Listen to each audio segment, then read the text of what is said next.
அவர்களே, அவங்களுடைய நிலைப்பாட்டில் குர்ஆன் ஹதீஸ் அனைத்தையும் விளங்கக் கொள்வதற்கு இமாம்களின் உதவி தேவையில்லை அப்படின்னு சொல்லியிருக்கிறாங்க. நம்ம குர்ஆனுடைய ஒரு வசனத்தை சொல்லி, அது மட்டும் இல்லை, ஒரு ஆள் இறந்து போயிட்டாக்கா பல பேர் இருக்கிறாங்க அப்படிங்கிற ஒரு சிக்கலான ஒரு மசாலா, ஒரு சட்ட பிரச்சனைலாம் கொண்டு வராமல் சாதாரணமான நடைமுறையில் ஒரு ஆள் இறந்துட்டா கணவன் இருப்பாங்க, ஒரு மையத்துக்கு பாப்பா அம்மா இருப்பாங்க. இது நடைமுறை எல்லா இடத்துலையும் இருக்கிறது தான்.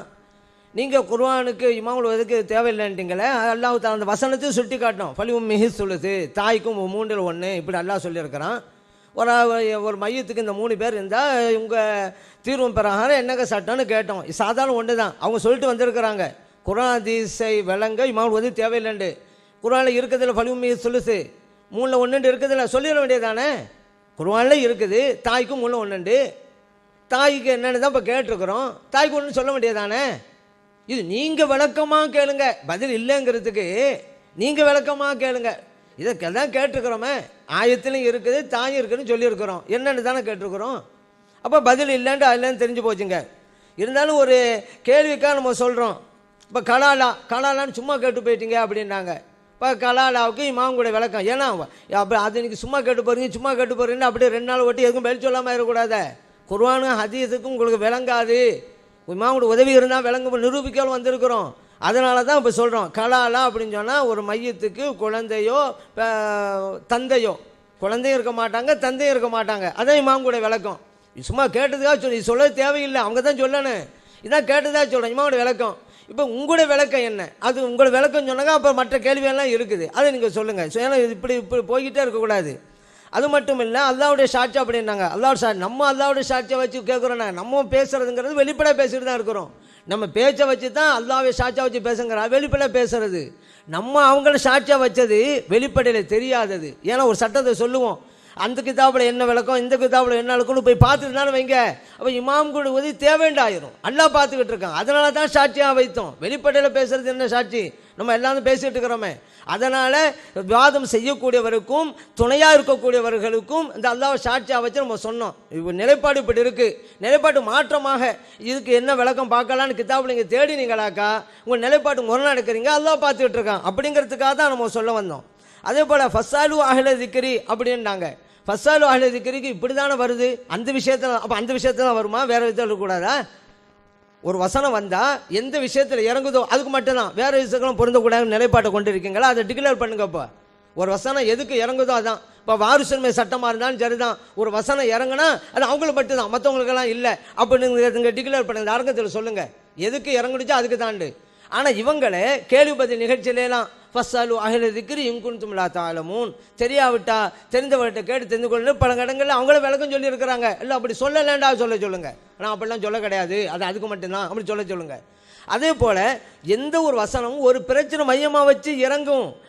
அது போன்ற மற்ற விஷயங்களுக்கு அது பொருந்தும், கியாமத்து நாள் வரைக்கும் பொருந்தும் குர்ஆன் வசனங்கள். இதுதான் எல்லாரும் நிலைப்பாடு. அவங்க நிலைப்பாடு அது இல்லைன்றா அந்த அரங்கத்தை டிக்ளேர் பண்ணட்டும். எந்த வசனம் எதுக்கான இறங்குச்சோ அதுக்கு மட்டும்தான் அப்படிங்கிறத அவங்க சொல்லி ஆகணும். அதே போல் சஹாபா பெருமக்கள் விஷயத்த சொன்னாங்க. சஹாபா பெருமக்கள்லாம் என்ன இமாம்களா?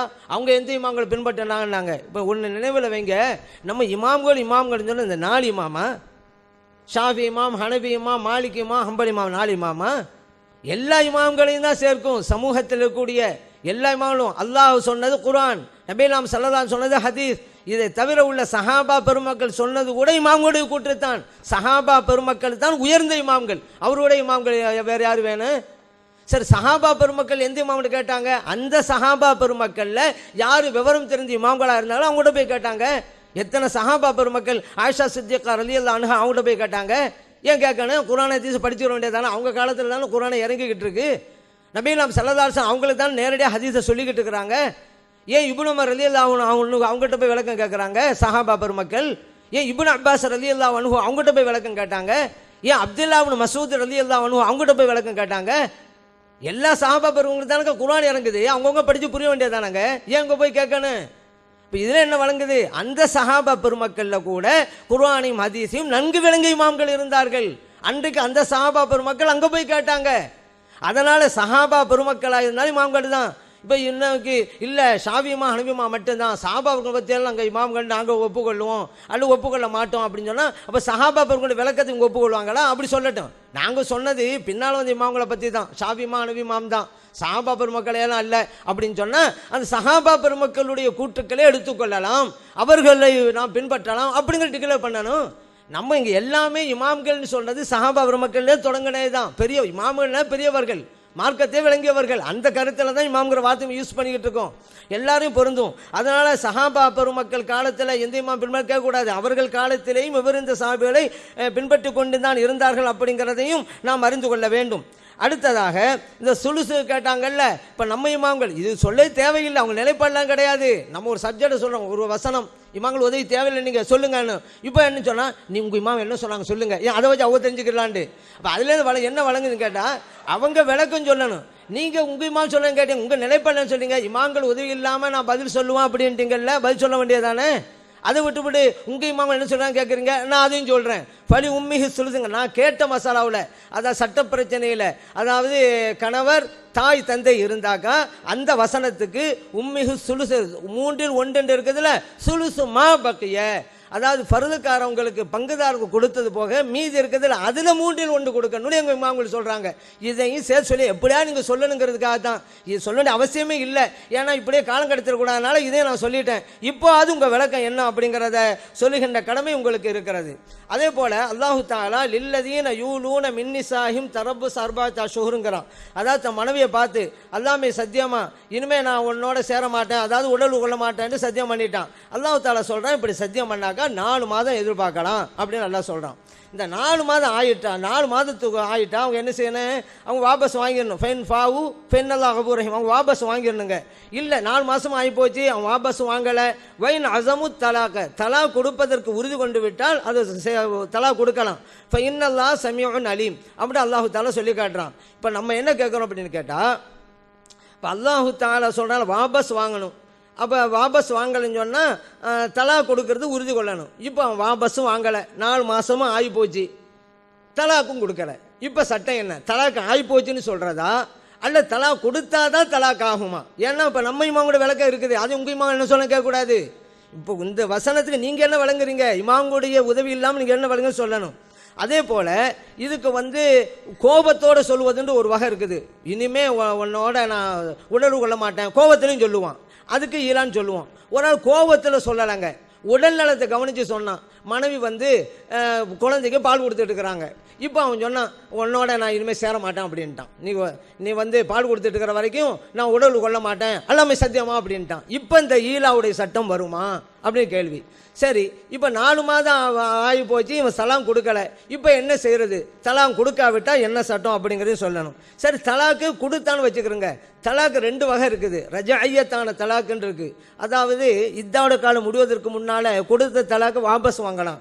இவன் இந்த ஈலா பண்ணனவன் தலாக் கொடுக்குறான்ல 4 மாதத்துக்கு பிறகு, அந்த தலாக்கு ரஜஅய்யத்தான தலாக்கா அல்ல வாபஸ் வாங்க முடியாத பாயினான தலாக்கா? ஏன்னா இந்த வசனத்துக்கு விளக்கம், ஒரு வசனத்தை இமாம்கள் உதவி இல்லாமல் விளங்கும்னு சொல்லியிருக்கிறீங்க, வசனத்தை ஓதிருக்கிறேன், சட்டத்தையும் கேட்டுக்கிறேன், தெளிவாக இருக்குன்னு நீங்கள் சொல்லிடுங்க. நீங்களே சொல்லிட்டீங்க தெளிவாக இருக்கிறது, நீங்கள் தெளிவாக விளங்குன்னு சொன்ன குர்ஆனில் தான் இந்த சட்டத்தை கேட்குறேன், நீங்கள் சொல்லி காட்டுங்க. அதே போல் பாருங்கள், அல்லாஹு தஆலா குர்ஆனில் சொல்கிறான், அல் ஹஜ் அஷ்ஹுரும் மஅலூமாத்துங்கிறான். ஹஜ்ஜுடைய மாதங்கள் எல்லோரும் அறிந்த சில குறிப்பிட்ட மாதங்கள் அப்படின்னு சொல்லி காட்டுறான். இந்த குறிப்பிட்ட அறிந்த மாதங்கள் இருக்குது, எந்த மாதங்கள் அப்படிங்கிறது இந்த குர்ஆனில் இல்லை. இப்போ குர்ஆனில் இல்லைன்னு சொன்னாக்கா ஹதீஸில் இருக்கணும். அப்போ நபிகள் நாம் ஸல்லல்லாஹு அலைஹி வஸல்லம் தெளிவாக சொல்லியிருக்கணும். இப்போ நீங்கள் இந்த குறிப்பிட்ட ஹஜ்ஜுடைய மாதங்கள் எது அப்படிங்கிறத எதுலேருந்து கண்டுபிடிச்சிங்க, என்ன மாதங்கள்னு சொல்லுங்கள். அந்த என்ன மாதங்கள்ங்கிறத குர்ஆனில் இருக்குது அப்படின்னு சொல்லுங்கள். ஆனால் குர்ஆன் இல்லை, அல்ல ஹதீஸில் இருந்தால் ஹதீஸில் இருக்குன்னு சொல்லுங்கள். இந்த ஹதீஸில் இருக்குது, ஸல்லல்லாஹு இப்படி சொல்லியிருக்கிறாங்க, அதனால தான் நாங்கள் என்னென்ன மாதங்கள் சொல்கிறோம் அப்படிங்க சொல்லுங்கள். அந்த கடமை இருக்குது. உங்கள் இமாம்கள் என்ன சொல்கிறான்னு கேட்கக்கூடாது, எங்கள் இமாம் பேச்சே கிடையாது, நீங்கள் என்ன சொல்லுங்கிறது தான். அதே போல் அல்லாஹு தஆலா லா உக்ஸிமு பிஹாதல் பலத் அப்படின்னு சொல்கிறான், இந்த ஊரின் மீது சத்தியம் செய்கிறேன் அப்படி எல்லாம் அர்த்தம் செய்கிறாங்க. ஆனால் லாங்கிற வார்த்தை இருக்குது, அது இல்லைங்கிற அர்த்தத்தை தரும். இப்போ நீங்கள் லா உக்சிமுக்கு என்ன அர்த்தம் வைக்கிறீங்க? சத்தியம் செய்ய மாட்டேன்னு அர்த்தம் வைக்கிறீங்களா, சத்தியம் செய்கிறேன்னு அர்த்தம் வைக்கிறீங்களா? சத்தியம் செய்ய மாட்டேன்னு சொன்னால் பிரச்சனை கிடையாது, இருக்கிறத அப்படியே அர்த்தம் வைக்கிறீங்க, பிரச்சனை இல்லை. ஆனால் சத்தியம் செய்கிறேன்னு சொன்னால் இந்த லாவுக்கு இல்லைன்ற அர்த்தம் இருக்குது, அதுக்கு அந்த மீனிங் ஏன் வைக்கலை, அதுக்கு நீங்கள் விளக்கம் தரணும். குர்ஆனே அது.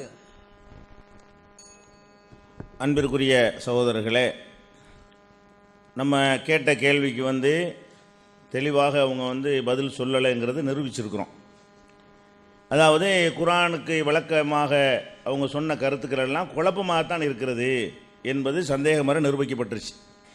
அவங்க இப்போ என்ன வாதம் புதுசாக எடுத்து வச்சுருக்கிறாங்கன்னு கேட்டால், இந்த ஃபஸ்ட் அலு அகல திக்ரி இன்குன்தும் லா தாலமூன், நீங்கள் தெரியாவிட்டால் தெரிந்தவர்கள்ட்ட கேளுங்க அப்படிங்கிற அந்த வசனம் சஹாபாக்கள்லையும் இமாம்கள் இருந்தாங்க, சஹாபாக்களில் கொஞ்சம் குறைந்த தரத்தில் உள்ளவங்க பெரிய தரத்தில் உள்ள இமாம்கள்ட்ட கேளுங்கன்ற அர்த்தம் அப்படிங்கிறாங்க. அந்த அர்த்தம் நீங்கள் வைத்தீங்க என்று சொன்னால், நபிகள் நாயகம் ஸல்லல்லாஹு அலைஹி வஸல்லம் வாழுகிற காலத்திலேயே இதை கடைப்பிடிக்கணும். இது இப்போ எல்லாம் சொல்கிறான், ரசூலுல்லாஹ் வாழும்போது தான் முதல்ல இதை அமுல்படுத்தணும். ரசூல் ஸல்லல்லாஹு அலைஹி வஸல்லம் வாழும்போது சஹாபாக்களுக்கு தெரியலை என்று சொன்னால் ஏன் வேற ஆள்கிட்ட போய் கேட்குறாங்க? ரசூலுல்லாஹ்னு கேட்கணும். அப்போ சஹாபாக்களே வேற சஹாபாக்கிட்ட கேட்டாங்கன்னா அது ரசூலுல்லாஹ்க்கு பிந்தி, ரசூல் ஸல்லல்லாஹு அலைஹி வஸல்லம் வஃபாத்துக்கு பிந்தி தான் ஒரு சஹாபிக்கு தெரியலைன்னா இன்னொரு சஹாபிகிட்ட கேட்டிருக்கிறாங்க. ரசூல் ஸல்லல்லாஹு அலைஹி வஸல்லம் வாழும்போது இந்த ஆயத்துக்கு உயிர் இருக்கணும்ல. அப்போ இந்த ஆயத்துடைய அர்த்தம் என்னன்னு நீங்கள் விளங்கிக்கிறது தப்பாக விளங்கிட்டு இருக்கிறீங்க. அதை விளங்கிட்டீங்கன்னு சொன்னால் இந்த காலத்துக்கு பொருந்துமாங்கிறது தன்னால் தெளிவாயிரும். அதை நம்ம அதுக்கு பதிலாக சொல்லிக்கொள்கிறோம். அடுத்ததாக இது வரைக்கும் 5 விஷயங்களை சொல்லியிருக்கிறாங்க, அவங்க சைடில் வச்சுருக்கிறாங்க. ஒன்று தாய்க்கு 3ல் 1 அல்லாஹ் சொல்கிறான், 1 கலாலா, 1 ஈலாங்கிற சட்டம், 1 அல் ஹஜ் அஷ்ஹுரு மாலூமாத், ஹஜ்ஜி சில மாதங்கள், அது 1 லா உக்ஸிம் பிஹாதல் பலதுன்னு ஒரு 5 சொல்லியிருக்கிறாங்க. இந்த 5ல் 1 தான் வாதமாக சொல்லியிருக்கிறாங்க, மற்ற நாள் என்ன செய்யலை, கேள்வியாக தான் கேட்டிருக்கிறாங்க. அப்போ 1 என்ன வாதம் வச்சுருக்கிறாங்க, அதாவது தாய்க்கு 3ல் 1ன்னா 3ல் 1 அர்த்தம் கிடையாது, மிச்சமாக இருப்பதில் 3ல் 1 அர்த்தம் செய்யணும், இது இமாம்கள் விளக்கம் அப்படிங்கிறாங்க. இந்த இமாம்களுடைய இந்த விளக்கம் தான் குர்ஆனோட யுத்தம் செய்கிற, ஃபைட் பண்ணுது. ஏன் 3ல் 1 என்பதும் எஞ்சியதில் 3ல் 1 என்பதும் நேர் முரணானது. ஒரு 100 ரூபா இருக்குன்னு வைங்களேன், 3ல் 1 எடுத்துக்க அப்படின்னு சொல்கிறோம், அவர் 33 ரூபா சில்லறை எடுத்துக்கிடுவார், 3ல் 1 அதான். ஒரே நேரத்தில் 50 ரூபா அவர் கொடுத்துட்டு மிச்சத்தில் 3ல் 1 எடுங்கிறோம். அப்போ அவர் 17 ரூபா தான் எடுக்க முடியும், 50லான 3ல் 1 எடுக்க போகிறோம். அப்போ 3ல் 1 சொன்னால் 33 வரும், மிச்சத்தில் 3ல் 1 சொன்னீங்கன்னு சொன்னால் அது 33 வராது, 16 தான் வரும். அப்போ அல்லாஹ் 3ல் 1 கொடுக்க சொல்லியிருக்கும் போது இமாம்கள் விளக்கி இருக்கிறாங்களாம், 16 கூட விளக்கிட்டாங்களாம். இதுதான் விளக்கமா? இது விளக்கமா குர்ஆனுக்கு எதிராக யுத்தமா? முதல் நாங்கள் என்ன செய்யறோம், உங்கள்கிட்ட தெரிஞ்சுக்கிட்டு அதை நாங்கள் சொல்லுவோங்கிறாரு, தெரிஞ்சுக்கிட்டு மறுக்குவோம், அதுதான் உங்கள்கிட்ட கேட்டோம். அப்போ என்ன செய்கிறாங்க, இமாம்கள் சொல்ல நம்மள்கிட்ட தெரிஞ்சுக்கிற பார்க்குறாங்கண்டு தெரிஞ்சுக்கிடுவோம், தெரிஞ்சுக்கிட்டு அதுக்கு என்ன செய்வோம், கேட்போம். இதுதான் விளக்கமா? 3ல் 1 என்பதற்கு எவனாச்சும் ஒருத்தன் 3ல் 1 மிச்சத்தில் 3ல் 1 வழங்குவானா? ஒரு கணக்கு 3ல் 1 கொடுன்னு சொன்னால் 3ல் 1 அர்த்தம். 3ல் 1 என்ன அர்த்தம் தெரியுமா? 3ல் 1 இல்லை, அதுக்கு அர்த்தம் விளக்கம் கொடுக்குறா. இமாம்கள் என்ன விளக்கம் கொடுத்துருக்காங்க, 3ல் 1 நல்லா சொல்கிறான், அதுக்கு அர்த்தம் என்ன தெரியுமா? 3ல் 1 இல்லை, இதுதான் விளக்கம். 3ல் 1க்கு அர்த்தம் என்னங்க, 3ல் 1 இல்லை. இது என்னங்கிறேன், இது எங்கேருந்து எடுத்துச்சு? 3ல் 1 சுலுசுமா பக்கியங்கிற எங்கே கிடைச்சு உங்களுக்கு? அது எந்த வகையில் வந்துச்சு? அப்போ அல்லாஹ் சொன்னது நேர் மாற்றமாக பேசுறதுக்கு ஒரு விளக்கமா? நல்லா குழப்பி இருக்கிறாங்க. அவங்களாம் ஒரு லாஜிக் சொல்லிக்கிட்டு ஆம்பளையோட பொம்பளைக்கு எப்படி கம்மியாக கிடைக்கிறது, கூட கிடைக்கிறது, இவங்களாம் செஞ்சு கிடைச்சிட்டு போவாங்க. அல்லாஹ் சொன்னதை கொடுத்துட்டு போக வேண்டியதானே? அல்லாஹ் ஒன்றை சொன்னால் அப்படி என்ன தகப்பனை விட தாய்க்கு என்ன செஞ்சிருந்தான், கூட வந்துருந்தான். அதுக்காக வேண்டி உங்கள் மனோ இச்சைப்படி விளக்குறாங்களாம். இது விளக்கமா மனோ இச்சையா? அல்லாஹ் ஒரு சட்டத்தை சொன்னால் அப்படியே தான் சொல்ல வேண்டும். அப்போ இந்த விஷயத்தில் 1க்கு பதில் தெளிவாக சொல்லிவிட்டோம். என்ன சொல்லிட்டோம்? 3ல் 1 என்பதற்கு இமாம்கள் ஒரு விளக்கம் கொடுத்தாங்கிறீங்க, அது விளக்கம் இல்லை, குழப்பம், யுத்தம், மறுப்பு. குர்ஆனுடைய வசனத்தை மறுக்கிறார்கள். குர்ஆனில் 3ல் 1 கொடுக்க சொல்றான், 3ல் 1 கொடுக்காதேங்கிறார்கள். 3ல் 1 கொடுங்கிற கட்டளையை 3ல் 1 கொடுக்காதேங்கிறது விளக்கமா மறுப்பா? அப்போ இதாங்க விளக்கம். விளங்கிட்டீங்களா? அப்போ இதில் நம்ம அது நிரூபணமாகிவிட்டது. இவங்க சொன்னதன் மூலமாக நம்ம எடுத்து வைக்க வேண்டிய வாதத்தில் என்னவாயிடுச்சு, குர்ஆன் சொல்வதற்கு மாற்றமாகத்தான் இமாம்கள் சொல்லியிருக்கிறார்கள் என்பது நிரூபணமாகிவிட்டது. மற்ற நாளுக்கு உங்கள் இமாம்கள் என்ன சொன்னாங்கன்னு எடுத்து வச்சு ஆர்குமெண்ட் பண்ணுங்க, முரணா சொல்கிறாங்க, நான் நிரூபிக்கிறேன். அந்த 5ம் எங்களுக்குரிய ஆதாரமாக வரும். மீதி 4ம் 1 நீங்கள் உங்கள் ஆதாரமாக வைத்தது எங்கள் ஆதாரத்தின் பட்டியலில் சேர்ந்து கொண்டது. இன்னும் 4 இருக்கிறது. 4ஐ இதே மாதிரி விளக்கணும். எப்படி விளக்கணும்? உம்முஹி சுலுசு விளக்குனீங்கல்ல, அந்த மாதிரி ஆர்குமெண்ட் பண்ணீங்கன்னு சொன்னால் இமாம்கள் குர்ஆனுக்கு எதிராக போனார்கள் என்பதை நான் என்ன செய்வேன்? இமாம்கள் விளக்கங்கிற அதை நிரூபிப்பேன். அது எங்களுடைய பட்டியலில் தன்னால் வந்துடும். சரியா? அதனால் அந்த நாளையும் வாதமாக நீங்கள் வைக்கணும். அதுக்கு என்ன இதுக்கு என்னென்னு கொஸ்டினாக வைக்கக்கூடாது. இமாம் இப்படி சொன்னார், கண்டிப்பாக உங்கள் இமாம் சொல்ல நாங்கள் வழிமொழிய மாட்டோம், உங்கள்கிட்ட அறிந்து கொண்டு அதையே திருப்பி சொல்ல மாட்டோம். கண்டிப்பாக இந்த 4லையுமே இமாம்கள் சொன்னது குர்ஆனுக்கு மாற்றமாக இருக்குன்னு தான் நிரூபிப்போம். பயப்படாதீங்க, உங்கள்கிட்ட காப்பி அடிச்சிருவோம், தெளிவாக நீங்கள் சொல்லலாம். அடுத்ததாக அது முடிஞ்சிருச்சு, மொத்தத்துக்கு முடிஞ்சிருச்சா? இப்போ நம்ம சிலதை சொல்ல வேண்டி இருக்கிறது. கசாலி இமாம்கிட்ட நிப்பாட்டணும். அவர் என்ன சொல்கிறாரு? நாம் ஒரு பொருளை படைக்க நாடினால் அதை ஆகு என்று சொல்லுவோம், அது ஆகிவிடும். பேசாமல் சொன்னோன்னு எல்லாத்துக்கும் வழங்குதில்ல, பாருங்க விளங்காம ஆக்குறாரு பாருங்க. அவர் என்ன சொல்கிறாருன்னு கேட்டால், இது சாத்தியமே அற்றது. கசாலி சொல்கிறாரு, ஃபைன்ன லாஹிரஹு மும்தனியுன், இது சாத்தியமே, வெளிப்படையாக பார்த்தால் இது சாத்தியமே இல்லை. ஏன் சாத்தியம் இல்லை? இது கவுலுஹு குன், ஆகு என்ற இந்த அல்லாஹ்வுடைய சொல், இன்கான ஹிதாபன் லிஷையி கபல உஜூதிஹி, ஒரு பொருள் உண்டாகிறதுக்கு முன்னாடியே அதை நோக்கி பேசுவதாக இருந்தால் ஃபஹுவ முஹாலுன், அது சாத்திய அறிவுக்கு பொருந்தாதது. இதில் மாலூமு லா யஃபஹமுல் ஹிதாப், இதில் மாதூமு லா யஃபஹமுல் ஹிதாப், இல்லாத ஒன்று உரையாடலை வழங்கி கொள்ளாது. என்ன சொல்றாரு விளங்குதா? ஒரு பொருளை பார்த்து ஆகு என்று சொன்னால் ஆகிவிடும் அல்லாஹ் சொல்றான்ல, இல்லாத ஒன்றை பார்த்து ஆகுன்னு எப்படி சொல்றது கேட்கிறார். அல்லாஹ் கேட்கிறார், பொருள் அதை பார்த்துக்கிட்டு ஆகுன்னு சொல்லலாம், இல்லவே இல்லை ஒன்றுமே இல்லை ஆகு என்று அல்லாஹ் கட்டளை போடுறானே, இல்லாதுக்கு எப்படி கட்டளை போடுறது? இல்லாத கட்டளை போட்டால் அது எப்படி விளங்கும்? இல்லவே இல்லை, அது இனிமேல் தானே உண்டாக போகுது. பொருள் உண்டாகிறதுக்கு முன்னாடி அல்லாஹ் ஆகுங்கிறானே, இதெல்லாம் சரியாங்க நடக்குமா அப்படிங்கிறார். சரி, இருக்கிற பொருளை சொன்னோன்னு வைங்க, இருக்கிற பொருள் தான் இருக்க வரையும் ஆகுன்னு சொல்லணும். அவர் கேட்குறார், பொருள் இருந்து அல்லாஹ் ஆகுன்னு சொன்னானே, படைக்கிறதுக்கு முன்னாடி ஆகு என்று சொன்னால் படைக்கிறதுக்கு முன்னாடி ஆகுன்னு அதை நோக்கி எப்படி சொல்ல முடியும்? படைச்ச பிறகு ஆகுன்னு சொன்னால் அதான் படைச்சிருக்கு, அதான் ஆகி இருக்குத, ஆகி போன ஒன்றை மறையதுக்கு ஆகுன்னு சொல்லணும் என்று இதுவும் சாத்தியம் அல்ல. அப்போ என்ன செய்யணும்? ஏதோ அல்லாஹ்வுடைய சக்தியை சொல்கிறான்னு அப்படி புரிஞ்சுக்கணுமே தவிர மனுஷமாக நினைக்கிறார். என்ன நினைக்கிறாரு இந்த கசாலிங்கிறவர்? விளக்கங்கிற பேரில் அல்லாஹ்வுடைய கலாமில் சந்தேகத்தை உண்டாக்கி, குழப்பத்தை உண்டாக்கி, அல்லாஹ் உளர்றாண்டு ஆக்கி, அல்லாஹ் பேச தெரியாமல் பேசுகிறாண்டு ஆக்கி, பார்த்தீங்களா? அந்த அர்த்தம் வச்சாலும் இது பொருந்த மாட்டேங்குது, இந்த அர்த்தம் வச்சாலும் பொருந்த மாட்டேங்குது. ஆகு என்று எதை நோக்கி அல்லாஹ் சொன்னா? இருக்கிறத பார்த்து ஆகுண்டான்னு சொன்னா, இருக்கிறத பார்த்தீங்க ஆகுன்னு சொல்லணும். இது இருக்குது, மறைய ஆகுங்கிறது இருக்குதே. இல்லாத ஒன்றை பார்த்து ஆகுன்னா, இல்லாத ஒன்றை பார்த்து இப்படி ஆகுன்னு சொல்லுவது என்னவருக்கு விளங்கல? சாதாரண பாமர முஸ்லிமுக்கு விளங்குமே. அல்லாங்கிறவனுக்கு இருக்கிறதையும் நோக்கி பேசுவான், இல்லாதையும் நோக்கி அவனுக்கு பேச முடியும். அல்லாவை பார்க்காம தன்னை போல பார்த்துருக்கிறார். தன்னை போல ஒரு பலவீனனாக பார்த்து அது எப்படி அல்லாஹ் இல்லாத நோக்கி பேசுவான் அப்படின்னு சொல்வது இது விளக்கமா? இது குஃபுரா? அல்லாஹ்வுக்கு எதிராக யுத்தமா? அது ஒரு ஆயத்தை சொல்லி அவர் என்ன செய்கிறாரு? அவர் சொல்றார், இன்னமா கவுலுனாலி செய்யின் இதான் அரதுனாக அண்ணா கூறலகு குன்பையக்கூன், ஆகு என்று சொன்னால் அது ஆகிவிடும் என்பதுதான் நம்முடைய வேலை அப்படிங்கிற அல்லாஹ். அப்போ மூமின்களுக்கு என்ன விளங்குறது? தெளிவாக விளங்குறது. அல்லாஹ்வை பொறுத்த வரைக்கும் இல்லாத ஒரு பொருளையும் நோக்கி அவன் சொல்லுவான், அவனுடைய கற்பனையில் அது இருக்கும், அதை நோக்கி அவன் பேசுவான். முன்னாடி இருக்கணும்னு அவசியம் கிடையாது. நம்மளை போல அல்லாஹ் இல்லை, நம்ம தான் பேசுகிறாருந்தா முன்னாடி ஒன்று இருக்கணும். அல்லாஹ்வுக்கு தேவை. இது சாதாரண மக்கள் இமாம்கள் விளக்கம் இல்லையே, இமாம்கள் விளக்கம் தேவையில்லைங்கிறமே. நம்மளுக்கெல்லாம் அவ்வளோ அழகாக அற்புதமாக அல்லாஹ்வுடைய வசனம் புரிகிறது.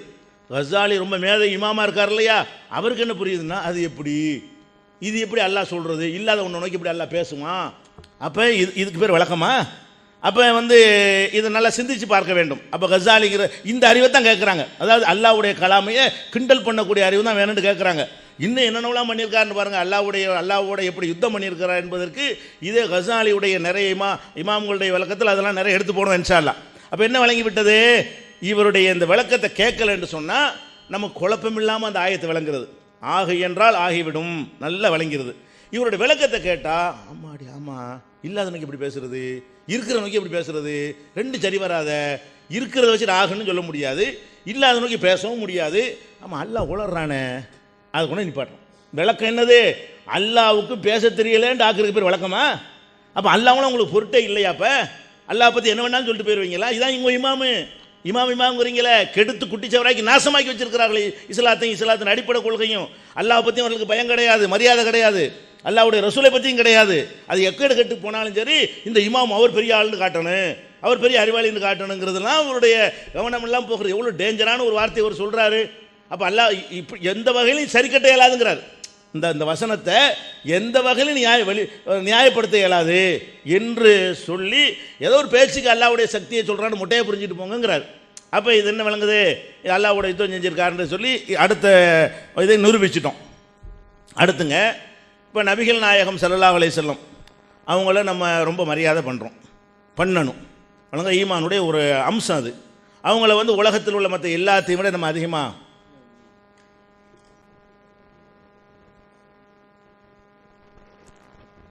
அன்பானவர்களே, நம்ம கேட்ட கேள்விகளுக்கு ஃபஸ்ட்டு எத்தனையோ கேள்வி கேட்டோம், எதுக்கும் பதில் இல்லை. பதிலுங்கிற பேரில் ஏதோ ஒன்று சொல்லணுங்கிறதுக்காக வேண்டி அதுவும் இறைவனுடைய அந்த பண்புக்கும் அவனுடைய மாண்புக்கும் பொருந்தாத ஒரு சட்டத்தை சொல்லி குர்ஆனுக்கே எதிராக இமாம்கள் செயல்படுறாங்க அப்படிங்கிறத கூட அறியாமல் வெளிப்படுத்தியிருக்கிறாங்க என்பது தான் உண்மை. ஏன்னு கேட்டால் அவர் சொல்கிறாங்க, ஏன் தாய்க்கு நிறைய கிடைச்சா என்ன தந்தையை விட அப்படிங்கிறாங்க. இது அறிவுக்கு பொருந்துமா நான் கேட்குறேன். அப்போ அல்லாஹு தஆலா அறிவுக்கு பொருந்தா சட்டத்தை சொல்லுவானா? அப்போ பேசாமல் ஒரு மையத்துக்கு ஒரு மகன் இருக்கிறான், மகள் இருக்கிறான். சில பேர் சொல்கிறாங்கல்ல, இவங்க தானங்க பாவம், நிறைய கொடுக்க வேண்டியதானே அப்படிங்கிறாங்கட்டு அந்த நிறைய கொடுத்துடலாமா? நம்ம ஏன் ஒரு 2 பெண்ணுக்குரியது ஒரு ஆணுக்கு கொடுக்கணும் ஏன் சொல்கிறோம்?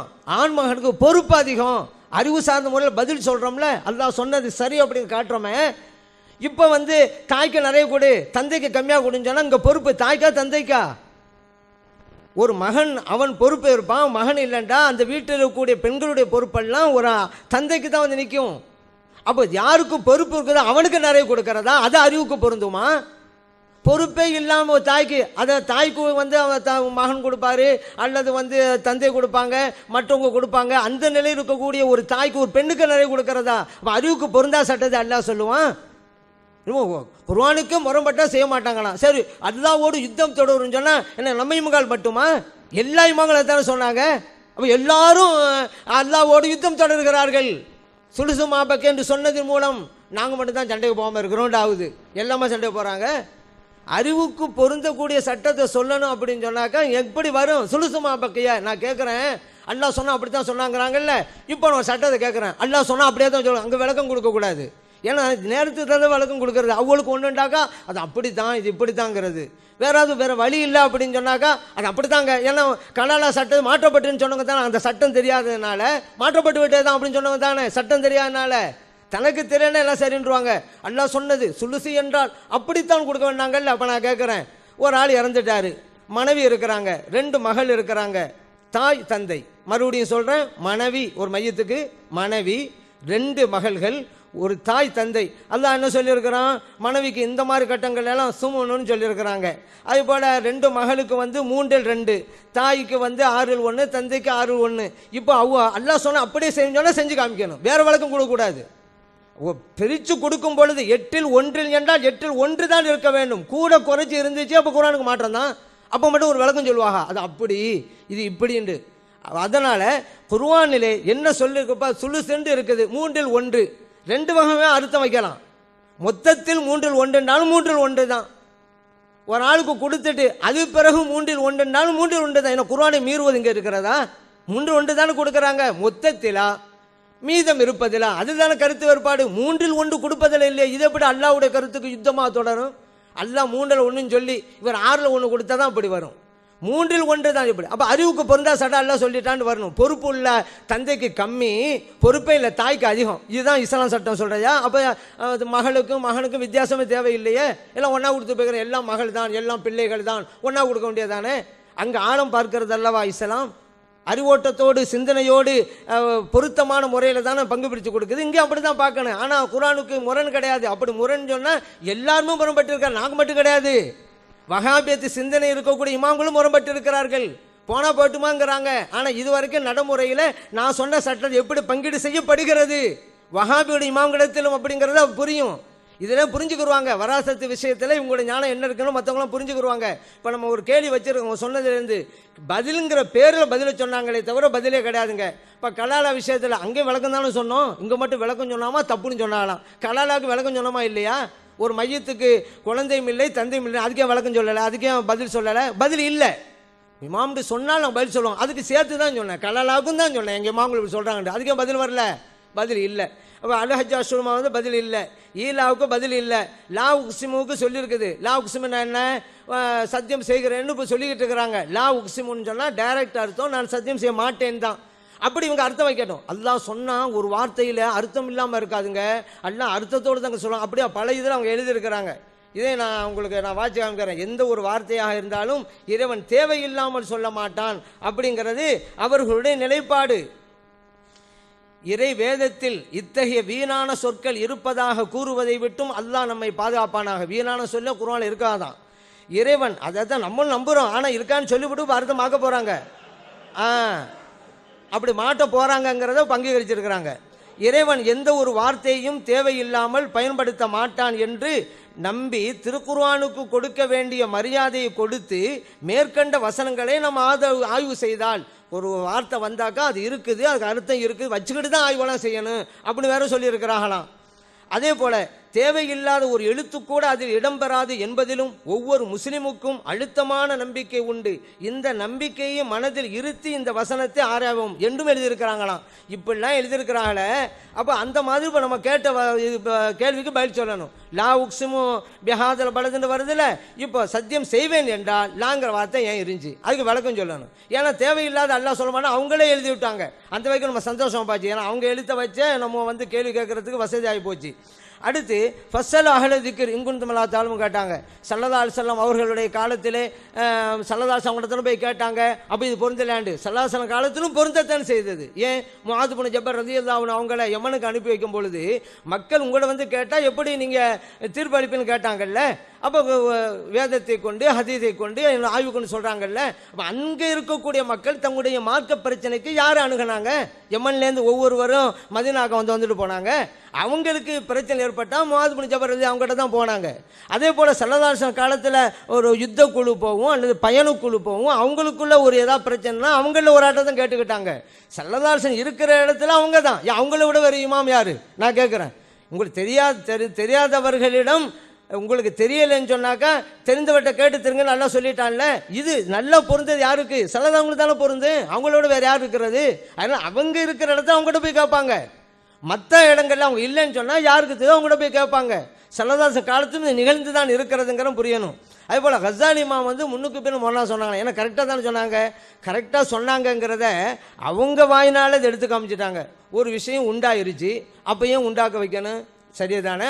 இமாம் கஸாலி இமாம் கேட்ட கேள்வியை கரெக்டுன்னு தான் அவங்க சொல்லியிருக்கிறாங்க. ஒரு பொருளே இல்லை, இல்லாத பொருளை பார்த்து நீ உண்டாகுன்னு எப்படி பேச முடியும்? அதுவும் சரிதானே. ஒரு பொருளே இல்லைங்க, நான் பேசிகிட்டு இருக்கிறேன், அது சரியாகுமா? நான் கேட்குறேன். அதுக்கு அவங்க என்ன விளக்கம் தர்றாங்கன்னு பார்க்கணும்.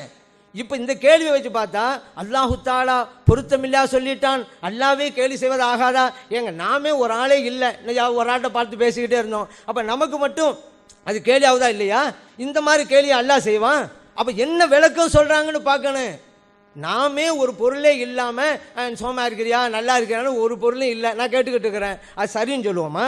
நமக்கே சரி இல்லைன்னு சொன்னால் அல்லாஹ் இல்லாத பொருளை பார்த்து பேசாங்கிறோம், அல்லாஹ்க்கு மட்டும் சரியாகுமா?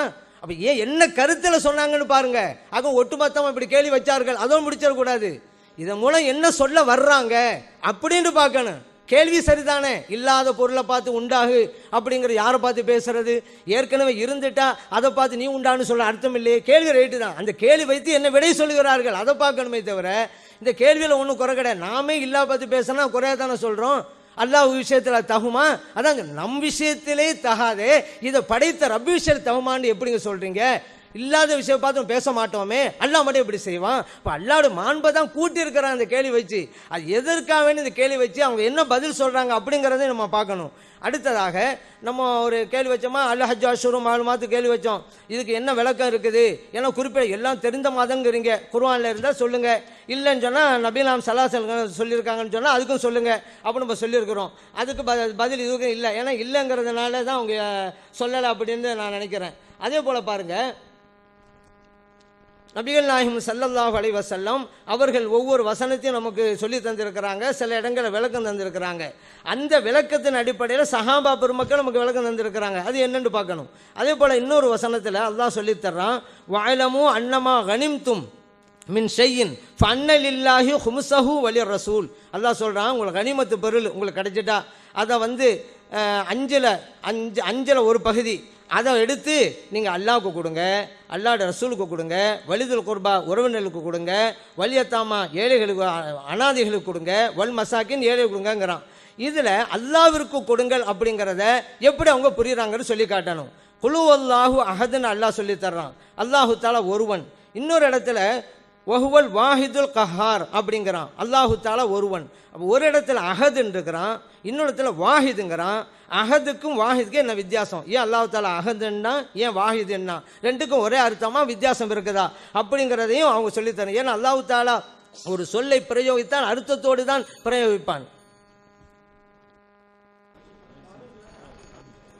அன்பிற்குரிய சகோதரர்களே, லைலத்துல் கதருக்கு அபு ஹனீஃபா இமாம் வந்து விளக்கம்னு சொன்னது அது விளக்கம் இல்லை, குழப்பம், குரானுக்கு மாற்றம்னு நிரூபிச்சிட்டோம். இப்னு அரபி என்பவர் வந்து லைலத்துல் கதருக்கு கொடுத்த விளக்கம் வந்து குரானுக்கு எதிரான யுத்தம்னு சொல்லி நிரூபித்து விட்டோம். விளக்கம் குழப்பமாக இருக்குங்கிறது. அடுத்து வந்து கஸாலி, மூணாவது கஸாலி விளக்கத்தை நம்ம சொன்னோம். இந்த கஸாலி என்ன சொல்கிறாரு? அவர் சரிதாங்கிறாரு. கஸாலி சொன்னால் சரிதான்றது அவங்களும் சொல்லிவிட்டாங்க. இதெல்லாம் ஏன் அப்படி சொல்கிறாங்கன்னு கேட்டால், அல்லாண்டா என்னன்னு தெரியல. லைஸ கமிஸ்லிஹி ஷைஉன், அல்லாஹ் போல எதுவுமே இல்லை.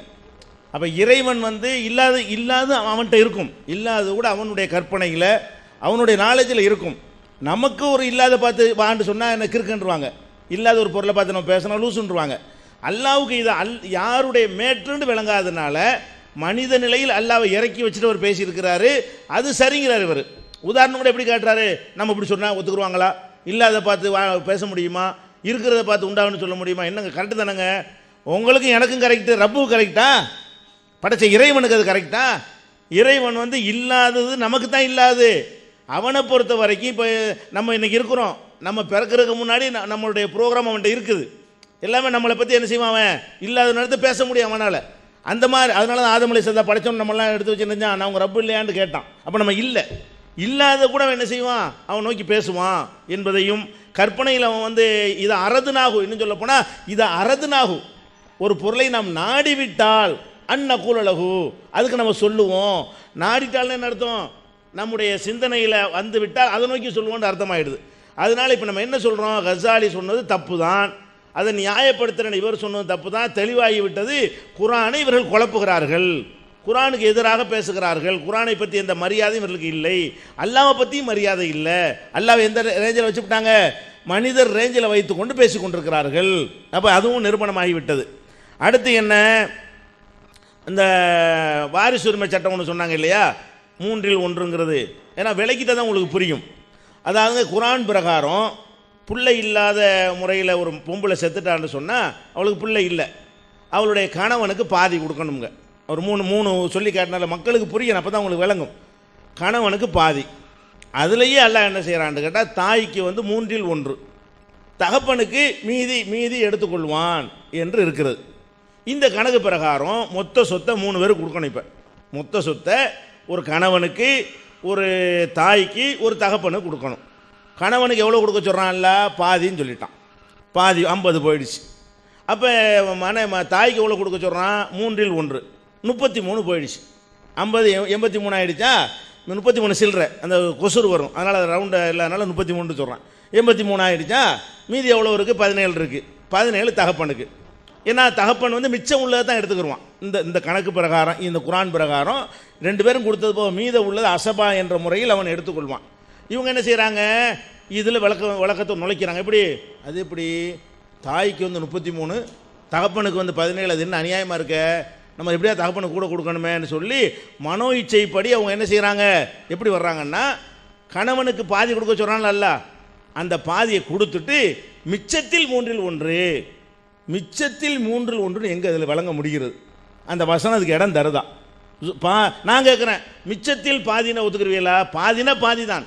கணக்கை பொறுத்த வரைக்கும் பாதின்னு சொன்னால் பாதி தான். 3-1னா 3-1 தான். அல்லாஹ் தாய்க்கு 3-1 கொடுக்க சொல்லிட்டான்னு சொன்னால் சரி, அல்லாஹ்வுடைய சட்டத்தில் ஒரு ஹிக்மத் இருக்குது, நமக்கு புரியலை, அவனுடைய கணக்கு 3-1ங்கும் போது அதோட நம்ம குறைச்சிடக்கூடாது என்று தான் நம்ம முடிவெடுக்கிறது தான் கரெக்டான நிலைமை. இவங்க என்ன செய்கிறாங்க? கணவனுக்கு பாதியை கொடுத்துப்பிடுங்க, மீதி 50 இருக்குல்ல, அதுலேருந்து 3-1 கொடுங்க, அப்பனுக்கு கூட போயிடும். இப்போ 50ல் 3-1 கொடுத்தா இங்கிட்டு 17, அங்கிட்டு 33 ஆகிக்கிறோம். அது மொத்தத்தில் கொடுத்தீங்கன்னா இங்கிட்டு 33, அங்கிட்டு 17 போயிடும். அப்போ 33:17ங்கிற அந்த கணக்கு வர்றதுக்காக வேண்டி இப்படி குழப்பிட்டாங்கங்கிறார். நான் என்ன கேட்குறேன், இதான் யுத்தம்ங்கிறது. இது கண்டிப்பாக யுத்தம். அல்லாஹ் வந்து மிச்சத்தில் 3/1 சொல்லியிருக்கிறானா? 3/1 தான் சொல்லியிருக்கிறான். 3/1ங்கிறது கணவனுக்கு 3/1 சொன்னால் மொத்தத்தில் பாதின்னு அர்த்தம். 3/1ன்னா மொத்தத்தில் 3/1 அர்த்தம். 6/1ன்னா மொத்தத்தில் 6/1 தான் அர்த்தம். அப்போ ஒரு ஆள் கொடுத்தது போகன்னு சொன்னால் அதை சொல்லணும். அந்த வார்த்தையை சொன்னா தான் என்ன செய்யும், அந்த அர்த்தம் வரும். அல்லாவும் சொல்லவில்லை, ரசூலும் சொல்லலை என்று சொன்னால் அதை சொல்கிற அதிகாரத்தை உங்களுக்கு யார் கொடுத்தது? அதான் கேள்வி. அந்த அதிகாரத்தை எங்கேருந்து நீங்கள் எடுத்தீங்க? திருப்பி கேட்பீங்களே. இப்போ அந்த மாதிரி தான் நம்ம கேட்க போகிறோம். அந்த அதிகாரத்தை உங்களுக்கு தந்தது யார்? 3/1 மிச்சத்தில் 3/1 சொன்னதுக்கு அந்த ரைட் எப்படி உங்களுக்கு கிடைத்தது? என்ன சொல்கிறாங்க? ஆண் பெண்ணு அண்ணன் தம்பி இருந்தால், அண்ணன் தங்கச்சி இருந்தால் ஆம்பளைக்கு 2 பொம்பளைக்கு 1 அதுக்கு கொடுங்க. எதுக்கு எப்படி வருதோ அதுக்கு அப்படி கொடுங்க. உங்கள் வஹாபி இமாமுகளை அப்படி தான் சொல்லியிருக்கிறாங்க. வஹாபி இமாமுன்னு யாரும் கிடையாதுங்க. யார் இமாமும் கிடையாது எங்களுக்கு. அவங்க சொன்னாலும் நாங்கள் ஏற்றுக்கிற மாட்டோமே. எங்களுக்கு இமாம் யாரும் கிடையாது. கண்ண மூடிட்டு யாரையும் நம்ப மாட்டோமே. யார் சொன்னானது? வஹாபி இமாமுகள் அப்படி தான் சொல்லியிருக்கிறாங்க. வஹாபி இமாம்ட யார் முதல் கிடையாது. அப்படி இருந்தாலும் குரானுக்கு யுத்தம் செஞ்சால் அது வஹாபி இமாமாக இருந்தாலும் யுத்தம் தான். அதெல்லாம் மாற்றுக்கிறது எங்களுக்கு கிடையாது. எங்களுக்கு இந்த இமேஜ் பக்தி குரான் ஹதீஸுக்கு மேலே எதன் மீது பக்தி கிடையாது. இப்னு தைமியா சொன்னாருங்கிறீங்களா, அவரும் யுத்தம் செய்தார், உளறி விட்டான்னு சொல்லுவோம். எங்களுக்கு அந்த தைரியம் இருக்கிறது. தூக்கி முட்டு கொடுத்து இப்னு தைமியா வாச்ச அல்லாவோட பெரிய ஆளாச்சு நாங்கள் முட்டு கொடுக்க மாட்டோம். நீங்கள் வந்து அல்லாவுடைய கசாலியை பெரிய ஆள் நினைக்கலாம். அல்லா ரசூலுக்கு எதிராக ஃபைட் பண்ணால் தூக்கி போட்டுருவோம். யாராக இருந்தாலும் கண்டிப்போம். கசாலியை கண்டிக்கிற மாதிரி இப்னு தைமியா கண்டிப்போம். எங்களுக்கு அந்த தைரியம் இருக்குதுங்க. எங்கள் பேசிக் அதுதான். அல்லாஹ் ரசூலும் அதுக்கு எதிராக அதில் போய் கவுண்டர் கொடுக்க யார் வந்தாலும் அவர்களை நாங்கள் விட்டு கொடுக்க மாட்டோம். அவங்கள தாங்கி பிடிக்க மாட்டோம், தூக்கி நிறுத்த மாட்டோம். இதை நீங்கள் விளங்கிக் கொள்ள வேண்டும். அதனால் இந்த வசனம் நமக்கு தான் ஆதாரம். இது 3/1 அல்லாஹ் சொல்கிறான், தெளிவாக எல்லாருக்கும் விளங்குகிறது. இவங்க இடையில் நுழைந்து கொண்டு 3/1 என்ன அர்த்தம் தெரியுமா? 3/1 இல்லை 6/1. அதை நம்ம இப்போ மிச்சத்தில் 3/1 6/1 ஆகி போயிடுது. அப்போ 3/1 என்ன அர்த்தம்? 3/1 6/1 தான் விளக்கமா? ஏன்ப்பா அந்த விளக்கம்? அது ஆம்பளைக்கு கம்மியாக கிடைச்சிட்டு உனக்குன்னு அல்லாஹ்வுல இப்போ சொல்கிறான். அல்லாஹ் ஒரு விஷயத்தில் சொன்னால் சில பொதுவான கணக்குகளை சொல்லுவோம். ஒருத்தர் கூட குறைய தான் வரும். நமக்கு அல்லாவுக்கு இதெல்லாம் தெரியுமா தெரியாதா? இப்போ என்ன செஞ்சிருப்பான்? தேவைன்னா சுலுசுங்கிறதுக்கு பதிலாக சுலுசு மாபக்கேன்னு சொல்லியிருப்பானே. அவன் அம்மாக்கான ரப்புக்க நசியா, உன் இறைவன் எதையும் மறக்கக்கூடியவன் இல்லை. இப்படியெல்லாம் வருமா? ஆம்பளை குறையுமான்னு உங்களுக்கு தெரிஞ்சு அல்லாவுக்கு தெரியல. இப்போ உங்களுக்கு எனக்கு தெரிஞ்சு அல்லாவுடைய ரசூலுக்கு தெரியல. இப்போ அவங்க என்ன செஞ்சிருப்பாங்க?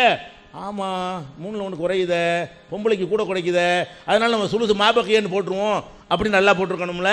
அதில் அல்லாவுடைய ரசூலாவது இப்படி வருதுன்னு அல்லாட்ட வகி பெற்று சுலுசுன்னா அர்த்தம் என்னென்னா மிச்சத்தில் உள்ளதில் 3/1, மொத்தத்தில் 3 உள்ளது இல்லை.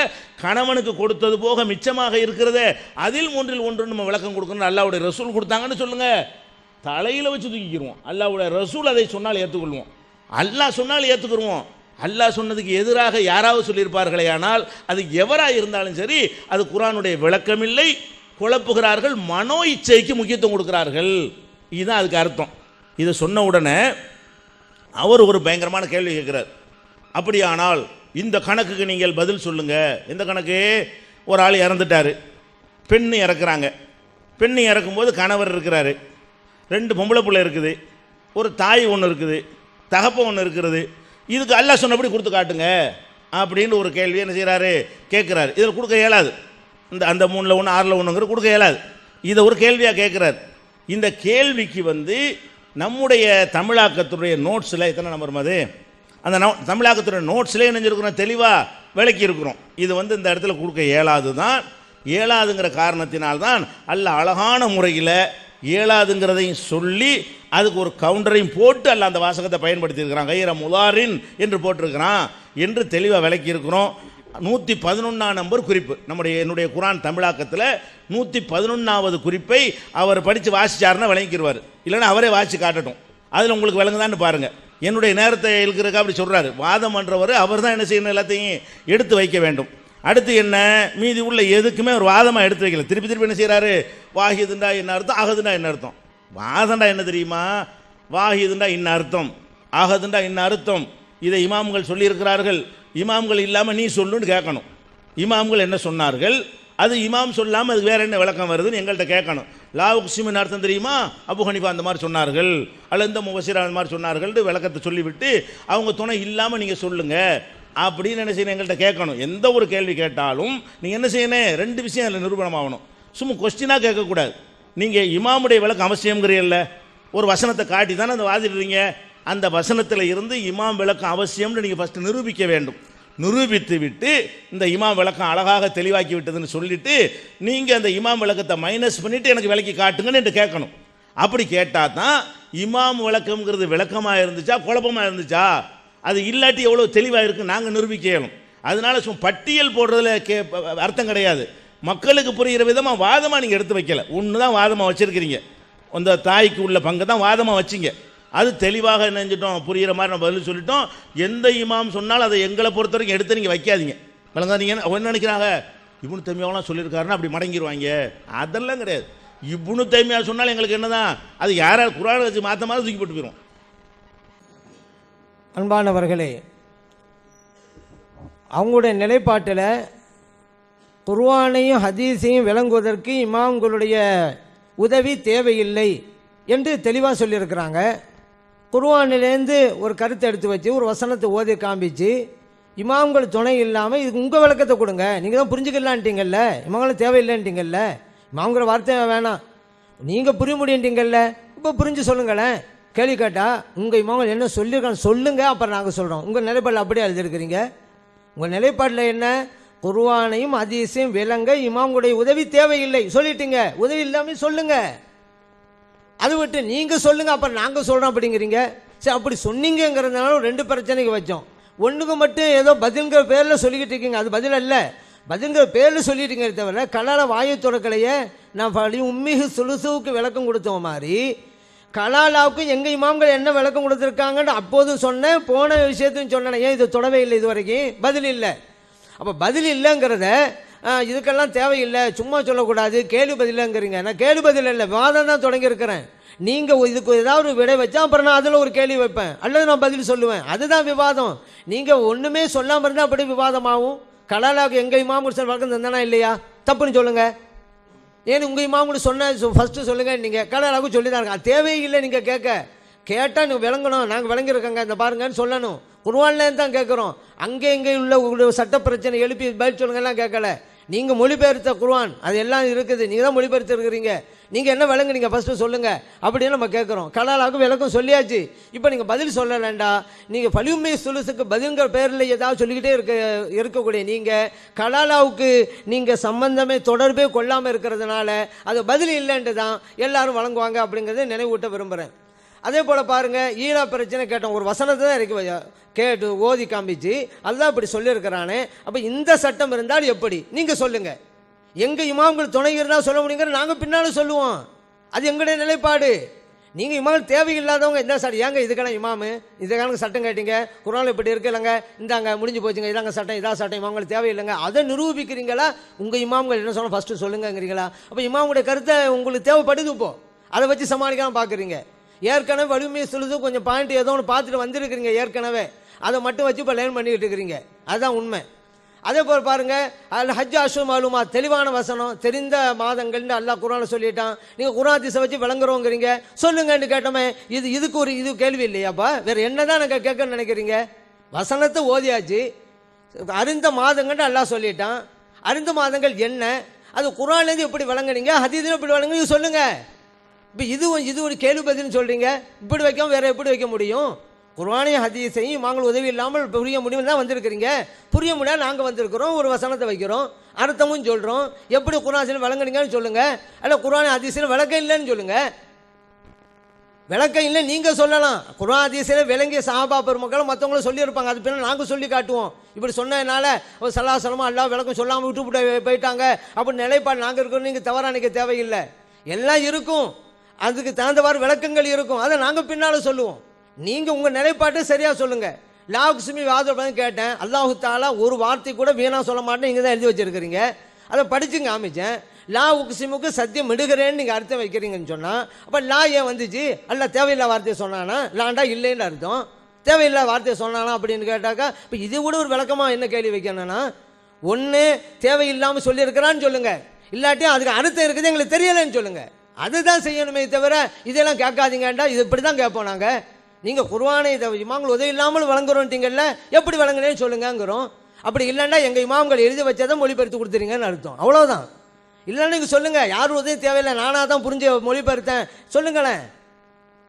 அதே போல் பாருங்கள், நமக்கு பொருந்தாதான் அல்லாவுக்கு பொருந்துமா, அவங்களும் சொல்லிவிட்டாங்க. ஒன்றும் இல்லாமல் உட்காந்து பேசிட்டு இருந்தால் பைத்தியக்காரத்தனம்னு அவங்களும் சொல்லிவிட்டாங்க. அப்படி நம்ம விஷயத்தில் பைத்தியக்காரத்தனம்னு சொன்னால் அது எப்படி நம்ம படைத்த இறைவனுக்கு பொருந்துங்கிறீங்க? இதுதான் அல்லாவை மதிக்கிற முறையா? அல்லாவை கேலி செய்கிறது தானே, இதெல்லாம் கிண்டல் செய்கிறது தானே. நமக்கே இப்போ இப்படி செஞ்சால் பைத்தியக்காரத்தனமா, அது அல்லாவுக்கு மட்டும் சரியாக வருமா? இப்படி யாராவது சொல்லுவாங்களாங்க? அல்லாவை எப்படி மதிக்கணும் அப்படி மதிக்கணும்ல. நமக்கு பைத்தியக்காரத்தனம் என்று சொல்வது அல்லாஹ்க்கு ஏன் பொருந்துறீங்க?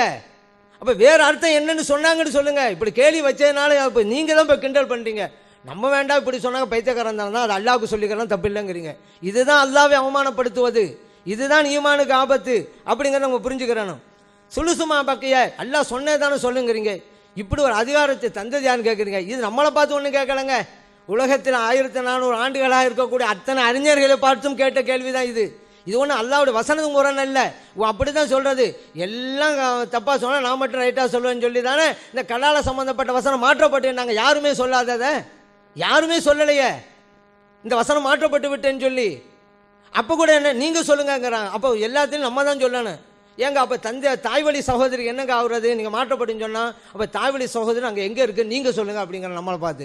மாற்றப்பட்டதுக்கு நீங்கள் விளக்கம் சொல்லுங்கள். அது தாய்வழி சகோதரியா இல்லைங்கிற பார்க்கட்டும். தாய்வழி சகோதரிக்கு உண்டா இல்லையா அப்படின்னு கேட்டோம்ல, ஒன்று உண்டுன்னு சொல்லுங்கள், அல்ல இல்லைன்னு சொல்லுங்கள். அதுக்கு பதில் சொல்லலையே. இணை வைப்பவர்கள் வருதான்னு சொன்னீங்க, என்னங்க எவ்வளோ பேருக்கு சொல்லுங்கன்னு சொன்னால் இணை வைப்பவர்கள் நீங்கள் இல்லை என்று நீங்களே நிறுவீங்க அப்படின்னாங்க. இப்படி தானே போய்கிட்டு இருக்கு. அவங்க கருத்து அவங்க நிலைநிறுத்தது என்ன ஆதாரம் வச்சாங்க இது வரைக்கும்? அப்போ உங்களே பாருங்க, நம்ம இப்படி சுலுசுங்கிறனால ஒன்று மாற்றியெல்லாம் கொடுக்க அல்லாஹ் சொன்னே தானே கொடுத்தோம், முழுமையா மீதம் உள்ளதா. ஆனால் சுலுசுங்கிற வார்த்தையை யாரும் மீறிஞ்சிட்டாங்களா? அல்லாஹ்வுடைய விஷயத்தில் இந்த அதிகாரம் யாரும் கையில் தூக்கலன்னு சொன்னாங்களே, இந்த அதிகாரத்துக்கு யார் அதிகாரம் தந்தேன்ட்டு உலகத்தில் இதுவரைக்கும் வந்து எல்லா அறிஞர் பெருமக்களை பார்த்தும் கேட்டு இருக்கிறாங்க இந்த கேள்வியை. ஏன்னா அவங்க அத்தனை பேருக்கும் முரணாக தான் சொல்லுவாங்க. சில இதை தெரியாமல் சொல்லியோ பெற மாட்டேங்கிறது. இப்போ கலால விஷயத்தான் அப்படி தான் மாற்றப்பட்டுன்னு எழுதிவிட்டாங்க. யாருமே இது வரைக்கும் 1400 ஆண்டுகளாக யாருமே சொல்ல கருத்தது அவங்க சொன்னாங்க. அதே போல் இப்போ பாருங்கள், இப்போ அதே நேரத்தில் நம்ம ஒரு கணக்கு வச்சோம், ஜவுஜத்து பின் தானே அபூம், ஏற்கனவே அவங்க பார்த்துட்டு வந்த கணக்கு, அதனால் டக்குன்னு சொல்லிட்டாங்க. ஏன்னா இதெல்லாம் கேள்வி வைப்போம்னு தெரியும். இப்போ அது இன்னொன்று இப்போ வந்து அதில் இப்போ என்னன்னு சொன்னாக்கா, இது வந்து சொன்னாங்கல்ல, அதில் ஒரு விஷயத்தை அவங்க ஒப்புக்கொண்டாங்க. என்னன்னு கேட்டால், அல்லாஹ் சொன்னதை கொடுக்க முடியாதுதான். அப்போ யார் முரண்படுறது? தாய்க்கு விஷயத்தில் 3ல் 1 அப்படி தான் கொடுக்கணுமா? இது அல்லாவோடு யுத்தம் போடுறதான். ஆனால் நம்ம வச்ச சட்டத்தில் அங்கே அப்படி தான் அல்லாஹ் சொன்ன மாதிரிலாம் கொடுக்க முடியாது, மாற்றி தான் கொடுக்கணும். அப்போ ஏன் முரண்படுறீங்க? இப்போ அதுக்கு இப்படி உங்கள் வாயினால் வரணுங்கிறது தான் இந்த சட்டத்தை வச்சோம். எங்களுக்கு தெரியும் இப்படி போனால் அப்படி வருவீங்கன்னு. இப்போ சொல்லிட்டீங்களா, அதான் சொல்லலாம். அப்போ இங்கே இங்கே அப்போ அதுக்கு ஒரு வசனத்தை சொல்லி காமிச்சிங்கல்ல, நாங்கள் எங்கள் குர்ஆனில் எழுதியிருக்கிறோன்ட்டு எழுதியிருக்கீங்கல்ல, அதை நீங்கள் வாசிக்காம நீங்கள் தான் சொல்லணும். நான் இப்படி எழுதியிருக்கிறேன், அல்லாஹ் தஆலா சொல்லியிருக்கிறான், அதன் அடிப்படையிலே தான் அல்லாஹ் சொன்னாலும் கூட அதற்கு மாற்றமாக நம்ம சொல்கிறோம் கொடுக்குறோம் அப்படின்னு சொல்லுங்கள். அந்த காரணம் அனைத்தும் இதுக்கு பொருந்துருமே. நீங்கள் வாசி உங்கள் இது சரிதாங்கிறது நீங்கள் வாசிச்சு காமிங்க. இப்போ இல்லை என்ன புரியுது? அல்லாஹ் சொன்னால் கரெக்டானு சொல்லுவான், அறிவுக்கு பொருத்தமாக தான் சொல்லுவான். ஒரு ஆளுக்கு பொறுப்பு ஜாஸ்தியாக இருக்குது, அவனுக்கு கம்மியாக கொடுத்துட்டு பொறுப்பை இல்லை பெண்ணுக்கு போய் நிறைய கொடுப்பானா? அறிவு பொருந்தாத. அப்போ ஒரு மகளுக்கும் மகனுக்கும் இது வரைக்கும் நம்ம சிந்தனை இதில் சொன்ன அத்தனை காரணங்களும் அடிபட்டு போகுதே, அதுக்காகத்தான் சொல்லுது. அதுக்காக அல்லாவோட சட்டத்தை மாற்றிடமா? அப்போ சுலு 3ல் 1 சட்டம் இருக்கிறது, அது எப்படி கொடுப்பது? 3ல் 1 எப்படி? அது அல்லாஹ் வந்து அறிவுக்கு பொருத்தமாக தான் சொல்லுவான். அங்கே மட்டும் கொடுக்க முடியாது, இதனால தான் அப்படி கொடுக்குறோம், கரெக்டாக செய்யலை நீங்கள்ல, அது காரணத்தை சொன்னீங்கல்ல. இப்போ இங்கே அந்த காரணம் பொருந்த மாட்டேங்குது. அதனால் எதையும் அல்லாஹ் தஆலா அறிவுக்கு பொருந்தால் சட்டம் சொல்ல மாட்டாங்க. ஆனால் ஒரு பொறுப்பு உள்ளவனுக்கு கம்மியாக கொடுத்துட்டு பொறுப்பில் நிறைய கொடுத்துன்னு சொன்னால் இஸ்லாம் அப்படியா கொடுக்கும்? இஸ்லாம் அறிவு போன மார்க்கம்னு எல்லா இடத்தையும் சொல்லிக்கிட்டு இருக்கோம், அல்ல இஸ்லாம் அப்படி கொடுக்குமா? அப்போ இமாம்கள் அப்படி விளக்கம் கொடுத்தது என்ன குர்ஆனுக்கு மாற்றமா? அங்கேயே சுலுசு 3ல் 1 வார்த்தையும் மாறலையே. மொத்தத்தில் 3ல் 1 மீதம் 3ல் 1 தானே, மீதம் 3ல் 1 தானே கொடுக்குறாங்க. அவங்க எப்படி குர்ஆன் வசனத்துக்கு போட மாட்டாங்கன்னு சொல்ல முடியும்? அதனால் இல்லாததை நம்ம சொல்ல தேவையில்லைங்க. அடுத்து குர்ஆன் இமாம்களுடைய உதவி இல்லாமலேயே குர்ஆன் ஹதீஸ் எல்லாம் புரிய முடியும். நாங்கள் குர்ஆனில் சில கேள்விகள் வச்சுருக்கிறோம், இன்னும் இருக்குது. ஆனால் ஒன்றும் இது வரைக்கும் பதிலே வரல, ஒன்று மட்டும்தான் பதிலுங்க பேரில் சொல்லிக்கிட்டு இருக்கிறாங்க. அடுத்து நம்ம ஹதீஸில் ஒரு கேள்வி வைப்பாங்க. ஏன்னா நபிகள் நாயகம் ஸல்லல்லாஹு அலைஹி வஸல்லம் அத்தியாகத்து அமர்வில் நம்ம ஓதும் போது கையை எப்படி வைக்கணும்னு சொல்கிறாங்க. கையை எப்படி வைக்கணும்னு சொல்லும்போது இந்த விரலை காட்டும்பொழுது கையோட அமைப்பு எப்படி இருக்கணும் அப்படிங்கும்போது அக்கத சலாசத்தம் வஹம்சீன் அப்படின்னாங்க. அதாவது 53 என்பதை போல மடித்து வைக்கணும் அப்படிங்கிறாங்க. இந்த 53 இது முஸ்லீமில் பதிவு செய்யப்பட்டிருக்கு. இந்த 53 அப்படிங்கிறத அவங்க எப்படி புரிஞ்சு கொண்டாங்க, குர்ஆன்லேருந்து எப்படி புரிஞ்சு கொண்டாங்க, ஹதீஸ்லேயும் எப்படி புரிஞ்சு கொண்டாங்க அப்படிங்கிறத இந்த சபைக்கு விளக்கணும். ஏன்னா இமாம்கள் உதவி இல்லாமலே நாங்கள் புரிந்து கொண்டுக்கிறாங்க. இந்த 53ங்கிறத குர்ஆன்லேருந்து ஹதீஸ்லேருந்து நாங்கள் இப்படி புரிந்து கொண்டோம் அப்படிங்கிறத அவங்க சொல்லி ஆகணுங்க. அதே போல் அல்லாஹ் தஆலா குர்ஆனில் சொல்லி காட்டுறான், வல் ஃபஜ்ரி வலயாலின் அஷ்ரின் அப்படிங்கிறான். ஃபஜ்ர் நேரத்தின் மீது சத்தியமாக, 10 இரவுகளின் மீது சத்தியமாங்கிறான். அல்லாஹ் தஆலா 10 இரவுங்கிறாங்கல்ல, அது எந்த இரவு? ஏன்னா இமாம்கள் உதவி இல்லாமலேயே குர்ஆன் அவங்க புரிஞ்சுட்டாங்க. அந்த 10 இரவு எது அப்படிங்கிறதே அவங்க சொல்லி ஆகணும். அப்போ வரிசையாக குர்ஆனிலிருந்தும் ஹதீஸிலிருந்தும் பல விஷயங்களை வச்சுருக்கிறோம். கலாலா விஷயத்தை வச்சுருக்கிறோம். அதே போல் ஹஜ்ஜுடைய மாதங்கள் பிரச்சனை வச்சுருக்கிறோம். அதே போல் அஹதுக்கும் வாஹிதுக்கும் விளக்கம் சொல்லணும்னு வச்சுருக்கிறோம். இன்னொரு வாதத்தை வைத்துவிட்டு அவர் ஏற்கனவே சொன்னதுக்கான பதிலை நான் சொல்ல நினைக்கிறேன். அது பாதியில் நிற்கிறதுனால நபிகள் நாயகம் ஸல்லல்லாஹு அலைஹி வஸல்லத்தை நம்ம ரொம்ப உயிருக்கு மேலாக நேசிக்கிறோம் என்பதை நம்ம சொல்லி நேரம் முடிந்தனால நிப்பாட்டியிருக்கிறோம். அது எதுக்கு சொன்னேன்னு கேட்டால், சூரத்துல் அஹ்ஸாபில் 37வது வசனத்தில் அல்லாஹ் வந்து நபி ஸல்லல்லாஹு அலைஹி வஸல்லம் நோக்கி பேசுகிறான். அப்படி பேசும்போது என்னென்னு கேட்டால், ஸெய்திடத்தில் உன் மனைவியை நீ உன்னோடு வைத்துக்கொள், அவங்கள வந்து தலாக்கு விட்டுறாதே என்று நீங்கள் சொன்னீங்க. ஆனால் வந்து நீங்கள் வெளிப்படுத்தாத ஒன்றை மனசில் மறைத்து வைத்துக்கிட்டீங்க, மனிதர்களுக்கு பயந்தீங்க, அல்லாஹ் தான் ரொம்ப பயப்படுவதற்கு தகுதியானவன் அப்படின்னு ஒரு வாசகம் வருது. ஒ துஹ்ஃபி ஃபீ நஃப்ஸிக மல்லாஹு முப்தீஹி, அல்லாஹ் வெளிப்படுத்தக்கூடியதை மனசில் மறைச்சிக்கிட்டீங்க. ஒ தக்ஷன் நாச, மனிதர்களுக்கு நீங்கள் பயந்தீங்க. ஒல்லாஹு அஹக்கன் தக்ஷாஹு, அல்லாஹ் தான் பயப்படுவதற்கு ரொம்ப தகுதியானவன் அப்படின்னு ரசூலுல்லாஹ் பார்த்து அல்லாஹ் சொல்கிறான். இதை விளக்குறோங்கிற பேரில், இது சாதாரணமாக மனிதர்களுக்கு முறையில் விளங்குறதுக்கு ஒரு விளக்கம் இருக்குது. இந்த விளக்குறோங்கிற பேரில் தப்சீர்களில் இமாம்கள், குர்ஆனுடைய விரிவுரையாளர்களான இமாம்கள் என்ன சொல்லி வச்சுருக்கிறாங்கன்னு கேட்டால், ஜெய்னப் பின்த் ஜஹஷ் இருக்கிறாங்க இல்லையா, ஜெய்னபுங்கிறவங்க, அவங்கள ரசூல் ஸல்லல்லாஹு அலைஹி வஸல்லம் பார்த்தாங்களாம். பார்த்தவுடனே அவங்க வந்து ரொம்ப ஃபஅஜபத்துஹு, ரசூலுல்லாவை ஈர்த்து விட்டார்களாம். ஆனால் அவங்க வந்து அவங்களுடைய வளர்ப்பு மகனாக இருந்த ஜெயிதுடைய மனைவியாக இருந்தாங்க. அப்போ இப்படி வந்தவொன்னே என்ன ஆச்சுன்னா, ரசூல் ஸல்லல்லாஹு அலைஹி வஸல்லத்துக்கு வந்து அந்த அவங்களை அடைந்து கொள்ளணும், இன்னொருத்தருடைய மனைவியை அடைந்து கொள்ளணுங்கிற மாதிரி அவங்களுக்கு என்ன வந்துச்சு, என்ன வந்தது அப்படின்ட்டு ஒரு தஃப்சீரில் எழுதியிருக்கிறாங்க. இன்னொன்று எழுதியிருக்கிறாங்கன்னு கேட்டால், ஹரஜ ரசூலுல்லாஹி ஸல்லல்லாஹு அலைஹி வஸல்லம் யௌமன் யுரீதுஹு, ஒரு நாள் வந்து ஜெயிதை பார்க்குறதுக்காக ரசூலுல்லாஹ் போனாங்க. வாலல் பாபி சித்ரு மின் ஷாரின், வாசலில் வந்து முடியாலான ஒரு திரை இருந்தது. அப்போ திரை இருந்தவுடனே காற்று வந்து ரஃபாத் ரீஹு சித்திர, காற்று அந்த திரையை விளக்கியது. அப்போ ஜைனப் அங்கே இருந்தாங்க. அவங்கள பற்றின ஒரு கருத்து வந்து அவங்கள ஒரு எண்ணம் வந்து அவங்க மனசில் உண்டாகிவிட்டது அப்படின்னு சொல்லிட்டு கடைசியில் இதை வந்து அவங்கள கல்யாணம் பண்ணிக்க நினச்சாங்க. இப்படியெல்லாம் நிறைய எழுதுகிறாங்க. அதை வந்து சொல்வதற்கே முடியாத அளவுக்குலாம் இணைஞ்சிருக்கிறாங்க. எழுதி கண்ட காலை பார்த்தாங்க, அதை பார்த்தாங்க, இப்படிலாம் எழுதி என்ன செய்கிறது, நம்ம எப்படியாவது இவர் தலாக்கு விட்டு நம்ம கல்யாணம் பண்ணிக்கிறேன்னு, ஒருத்தரை மனைவியை அவர் டைவர்ஸ் பண்ணிட்டு நம்ம கல்யாணம் பண்ணிக்கிறனுங்கிற அளவுக்கு ரசூல் ஸல்லல்லாஹு அலைஹி வஸல்லம் ஆசைப்பட்டாங்க என்றெல்லாம் குர்ஆனுக்கு விளக்க உரைங்கிற பேரில் தப்ரி, தப்சீர் பகவி, தப்சீருல் பைலாவி, தப்சீருன் நசஃபி, அது மாதிரி நுக்கத்துல் உயூன், இன்னும் நிறைய இருக்குது, தப்சீரு ஜலாலைனி, இது எல்லாத்துலேயுமே என்ன பண்ணியிருக்கிறாங்கன்னா, நபி ஸல்லல்லாஹு அலைஹி வஸல்லம் அவர்கள் இன்னொருத்தருடைய மனைவியை பார்த்து ஆசைப்பட்டு தானே கல்யாணம் பண்ணிக்கொள்ளலான்னு நினைத்தார்கள். அதைத்தான் இந்த இடத்தில் அல்லாஹ் சொல்கிறான் என்று இவங்க ஒரு கதையை இட்டு கட்டி உள்ளே நுழைத்து செய்திருக்கிறார்கள். இதைத்தான் அந்த சங் பரிவாரத்தில் உள்ளவர்கள் இவங்க எழுதின கட்டுக்கதையில் வைத்து தான் என்ன செய்கிறாங்க, நிறைய விமர்சனங்கள்லாம் எழுப்புகிறாங்க. அப்போ குர்ஆன் தெளிவாக இருக்கக்கூடிய நேரத்தில் விளக்கம் என்கிற பெயரில் நபிகள் நாயகம் ஸல்லல்லாஹு அலைஹி வஸல்லம் மீது பொய்களை இட்டு கட்டி அவங்களுடைய கண்ணியம், அவங்களுடைய கௌரவம், அவங்களுடைய மானத்தை எல்லாம் பாதிக்கக்கூடிய வகையில் பொய்யை புழுகி வைத்திருக்கிறார்கள் குர்ஆனுடைய விளக்க உரை என்ற பெயரில். இந்த விளக்க உரை இல்லைன்னா அழகாக தெளிவாக ஒன்று விளங்குகிறது. அது தெளிவாக விளங்குகிற விளக்கம் இல்லாமல் இந்த கதைகளெல்லாம் எக்ஸ்ட்ரா சேர்த்து செய்திருக்கிறார்கள் என்பதை அடுத்து என்னுடைய வாதத்துக்கு அடுத்த ஒரு வாதமாக வைத்துக்கொண்டு அவர் சொன்னதற்கான இப்போ பதில்களை சொல்கிறேன். அதில் என்னென்னு கேட்டால், 3 பேர் அந்த 3இல் 1 கொடுக்கணும், தாய்க்கு கொடுக்குறது இருக்குல்ல, அது குர்ஆனுக்கு எதிர் இல்லைங்கிறார். மிச்சத்தில் 3இல் 1ங்கிற வார்த்தையை தானே பயன்படுத்துகிறோம். 3இல் 1ங்கிற வார்த்தையை பயன்படுத்தினா 3இல் 1 ஆயிருமாங்க? 100 இருக்கிறது, 100ல் 17 100 ரூபா இருக்குது, 17 ரூபாய் கொடுத்துட்டு இதுதான் 3இல் 1 எவனாச்சும் ஒத்துக்குருவானா? 100 ரூபாயில் 17 ரூபா எப்படி 3ல் 1 ஆகும்? 33 ரூபாயில் 3ல் 1 ஆகும்? 100 ரூபா இருக்கிறது, தாய்க்கு இந்த 17 என்ன 3ல் 1, இது எப்படி 3ல் 1, இதான் 3ல் 1 அப்படின்னா இது வந்து இது விளக்கம்னு ஆகுமா? மிச்சத்தில் 3ல் 1 அந்த வந்துருச்சுலன்னு சொன்னால் ஒத்துக்குருவாங்களா? இந்த மிச்சத்தில் நாங்கள் எதுக்கு நீங்கள் சேர்த்திய? மொத்தத்தில் 3ல் 1 அல்லாஹ் கொடுக்க சொல்லும்போது மிச்சத்தில் 3ல் 1ன்னா அது ஒரு கணக்கா? அப்போ இது வந்து குரானுக்கு எதிர்ங்கிறோம் இல்லைங்கிறார். நல்லா விளங்கிக்கிறணும். 3ல் 1 வார்த்தை வந்துருச்சான், வார்த்தை வந்துருச்சு, பணம் வரலையே. 33 ரூபாய்க்கு பதிலாக 17 ரூபா வந்திருக்குது. வார்த்தை தான் 30 பேச என்ன இருக்கு, மிச்சத்தில் 3ல் 1 சேர்த்துக்கிறணுமா? அப்போ இதே மாதிரி ஒருத்தனுக்கு பிரித்து கொடுக்கும்போது அந்த மாதிரி மிச்சத்தில் வார்த்தையை சேர்த்துக்கிட்டு அவனுக்கு கொடுத்தது போகன்னு சேர்த்துக்கிட்டு சொன்னால் கணக்கே மாறி போயிருமே. அப்போ அப்பட்டமாக குரானுக்கு மோதுகிறார்கள். இது இவங்களுக்கு மட்டும் உள்ள கேள்வி இல்லையா, உலகத்தில் அம்புட்டு பேரையும் கேட்குறோமா? அம்புட்டு பேர் இப்படி சொல்லியிருப்பார்களே, ஆனால் அம்புட்டு பேருக்கு தான் அந்த கேள்வி. அதில் என்னங்க அல்லாஹ் சொன்னதுக்கு மாத்தமா யார் சொன்ன எங்களுக்கு என்னங்க? அவ்வளோ பேரும் சொல்லியிருப்பார்களே, ஆனால் இந்த கேள்வி அவ்வளோ பேருக்கும் தான். ஆனால் அவங்க விவாத சபையில் இல்லை, சபையில் நீங்கள் பதில் சொல்லணும். அவங்க பதில் சொல்ல ஹயாத்தா இல்லை, அதனால உங்கள்கிட்ட கேட்குறோம். அவர்களுக்கும் இந்த கேள்வி தான், அவங்கள அவனுக்கு பதில் சொல்ல போகிறாங்க, நீங்கள் தான் பதில் சொல்லி ஆகணும், அதை ஆதரிக்கக்கூடிய ஆளுக்கு. அதனால் உங்களை நோக்கி கேட்குறோம். அடுத்து என்னன்னு கேட்டால், அதாவது ஒரு சொன்னோம், அதாவது கசாலியுடைய வழக்கம் வந்து பைத்தியக்காரத்தனமாக இருக்கணும்ல.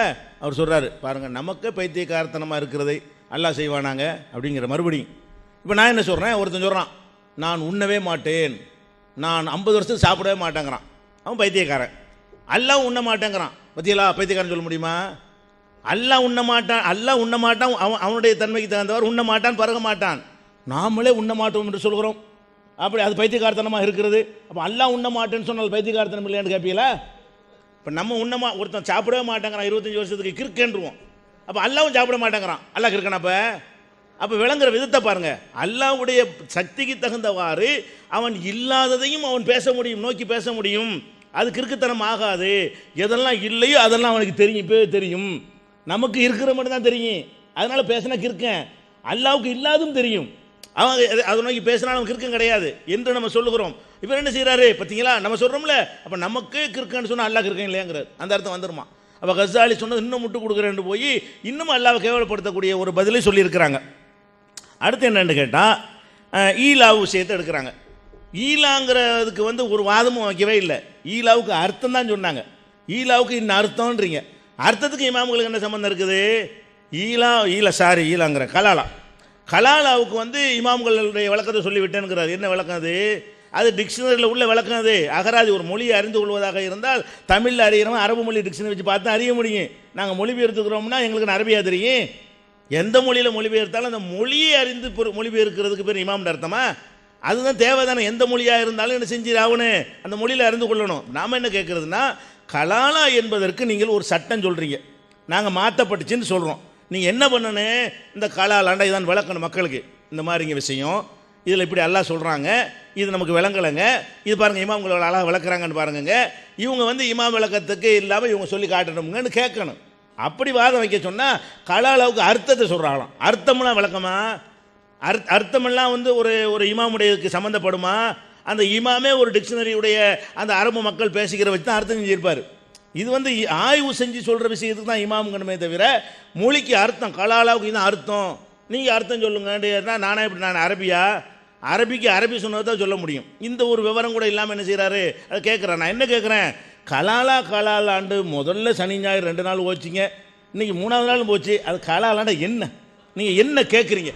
நான் என்ன கேட்குறேன், கலாலாவில் உங்களுடைய கொஸ்டின் என்ன, கலாலாவில் நீங்கள் வைக்கிற வாதம் என்ன?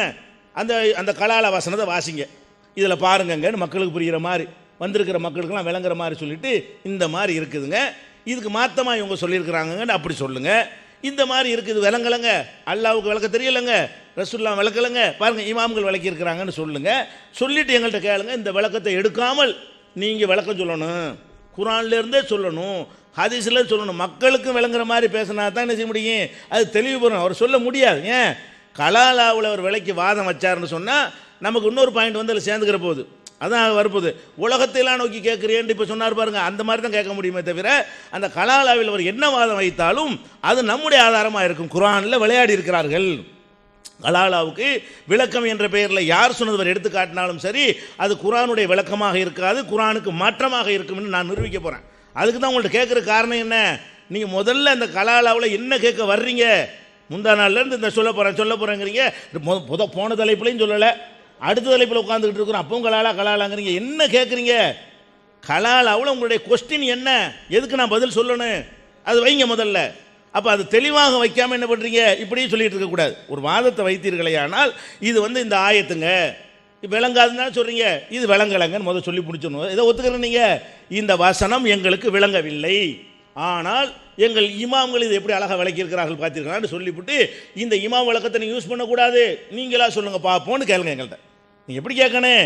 முதல்ல ஒரு வசனத்தை வாசி இது விளங்கவில்லைன்னு சொல்லணும். நீங்கள் அதுதான் உங்கள் தலைப்பு என்ன? குரானில் சில வசனங்கள் விளங்காதுன்ட்டீங்க, அதுதான் தலைப்பு. சில வசனங்களுக்கு சொல்லியிருக்கிறீங்க, அந்த வசனங்களை தான் எடுத்து போட்டு கொண்டு இருக்கிறீர்கள். அப்போ ஒவ்வொரு வசனத்தை என்னென்னலாம் போட்டிங்க? ஈலான்ட்டிங்க. ஈலாவில் இது போட்டு இந்த வசனம் எங்களுக்கு புரியவே இல்லை, அல்லாஹ் விளக்கவில்லை, ஆனால் ரசூலுல்லாஹ் விளக்கலை, பாருங்கள் இமாம்கள் இவ்வளோ அழகாக விளக்கிட்டாங்கன்னு சொன்னால் தான் அது இமாம்கள் சொன்னது விளக்கமா, அது விளக்கத்துக்கு எதிரான விஷயமா என்பது தீர்மானமாகும். அந்த குரான் தெளிவாக இருக்குதா இல்லையா என்பது தீர்மானமாகும். நீங்கள் கொஸ்டினாக கேட்காம மக்களுக்கு புரிகிற மாதிரி வாதமாக வைங்கன்னு சொல்கிறேன். மறுபடியும் என்ன செய்றீங்க? அதுக்கு என்ன அர்த்தங்கிறீங்க. அதுக்கப்புறம் லாவுக்கு சிமுக்கு என்ன அர்த்தங்கிறீங்க. அது என்ன வாதம் வைக்கிறீங்க? நீங்கள் என்ன சொல்லணும்? லாவுக்கு சிமுக்கு அர்த்தம் விளங்கவில்லை, இந்த இமாம் தான் அதுக்கு அர்த்தம் சொன்னார்னு எனக்கு சொல்லுங்கள். லாவுக்கு சிமுக்கு இந்த அர்த்தம் தப்பாக சொல்லிவிட்டான்ல, மாற்றி சொல்லிவிட்டான். இமாம் இந்த மாதிரி சொன்னார், அப்போ தானே இமாம் தேவைப்படும். அல்லவே சரியாக சொன்னால் இமாம் தேவைப்படாத. அப்படி நீங்கள் என்ன செய்யணும்? அதை விளக்க வேண்டும். வாஹிது அகதுன்றீங்க, அதையும் விளக்குங்க. வாஹிதுனா என்ன அர்த்தம்ங்க, அகதுனா என்ன அர்த்தம்ங்க? ரெண்டு முரணாக இருக்குதுங்க, அல்லாஹ் சரியாக சொல்லலைங்க. பாருங்கள் எங்கள் இமாம் சொன்னதை பாருங்கள், அப்போ தான் நீங்கள் நிறுவ முடியுமே தவிர வாஹிதுனா என்ன அகதுனா என்ன இதா கேள்வி என்ன கேட்குறீங்க என்பதை நீங்கள் தெளிவாக சொல்லி உங்கள் தலைப்பை நிறுவணும். தலைப்பை நீங்கள் நிரூபி காட்டணும். முடிஞ்சா சார்?